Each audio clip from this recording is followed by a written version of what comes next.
নমস্কার, আমরা শিশু বিভাগ সর্বভারতীয় সঙ্গীত ও সাংস্কৃতিক পরিষদের অনলাইন সাংস্কৃতিক মেধা অন্বেষণ 2026 বিভাগে অংশগ্রহণ করছি। আজ আমাদের নিবেদন শুভদাস গুপ্তের লেখা সার্থক জনম। যে ছেলেটা চায়ের দোকানে এটো কাপ ধুচ্ছে রাস্তার ধারে, তাকে ডাকুন, তার কানে কানে বলুন, সুজলাং সুফলাং মালায়জ শীতলাং। হ্যাঁ, বেশ সুন্দর করে বলুন।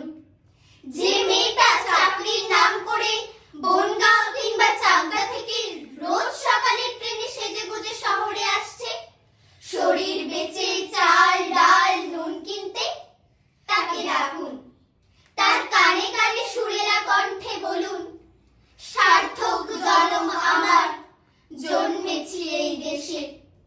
যে ছেলেটি লটারির টিকিট নিয়ে দরজায় দরজায় ঘুরছে আর বলছে, বিশ্বাস করুন আমি ভদ্রলোক, আজ 10 বছর হলো আমার কারখানা বন্ধ, লকআউট, তাকে ডাকুন, তার কানে কানে বলুন, বলো বলো বলো সবে, শত বিনা বেনু রবে, ভারত আবার জগৎ সভায় শ্রেষ্ঠ আসন লবে। রাতে আকাশ কাঁপিয়ে অঝোর ধারায় বৃষ্টি নামলে যে মা চুললণ্ঠন হাতে তালির ঘরের দরজায় ঠাই দাঁড়িয়ে থাকে, তার খোকন ফিরে আসবে বলে। যে খোকনকে এমনই এক বর্ষার উন্মত্ত রাতে